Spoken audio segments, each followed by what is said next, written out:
I do think, like, from a personal standpoint, like as a customer buying it, the tech support definitely was super important to me because of how, like, I was installing it in the middle of summer, so if I broke my air conditioner, I broke my air conditioner in 97-degree weather. So the fact that I felt like I was being supported through that process that I wasn't necessarily familiar with was probably the biggest pro that I could think of, as far as dealing with the company and dealing with the product. So I'll start with the 1 minute story about that. I suppose I can just repeat that chunk of it. So when I was going to install the product, one of the first things, or the biggest thing on my mind, was that I'm not an electrician. I can't wire things. I mean, I know a little bit about electricity and how it works, but as far as if you gave me a bunch of wires and told me to stick it places, I wouldn't know what to do unless somebody told me.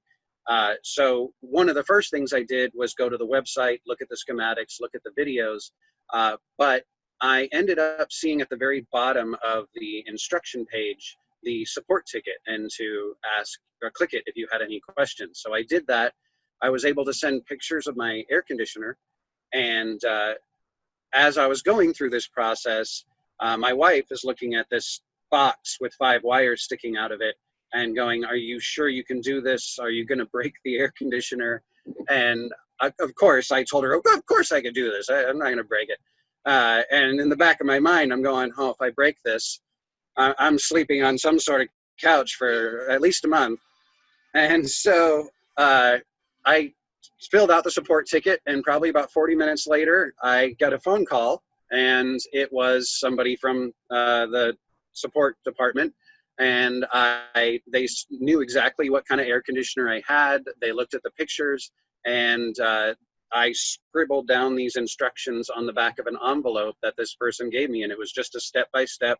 This wire goes here, this wire goes here, put this in there. I had no idea what those wires did once they were plugged in, but all I had to do was go on my roof and read that back of that envelope and put one wire in here and splice the other one there. And I turned the air conditioner on, the green light came on, and it started blowing cool air. So I didn't break the air conditioner, so I don't have to sleep on the couch, ultimately. Go ahead. I would like you to share about the appliances. Oh, okay. As a test, considering I don't have fancy scopes to run tests or run curves, one thing that I was always limited to in my rig was I couldn't run the air conditioner, the electric water heater, and another high wattage appliance like a coffee maker or toaster oven, microwave, those things. So the following mornings after I installed the SoftStart, I had the electric water heater on, the air conditioner was on, I would turn on the coffee pot, I would turn on the toaster, and no breakers would trip. Actually, at one point, I had the coffee pot, toaster oven, electric water heater, and the air conditioner running in a 30 amp RV, and I did not trip a breaker. So definitely uses less power to run get the air conditioner going.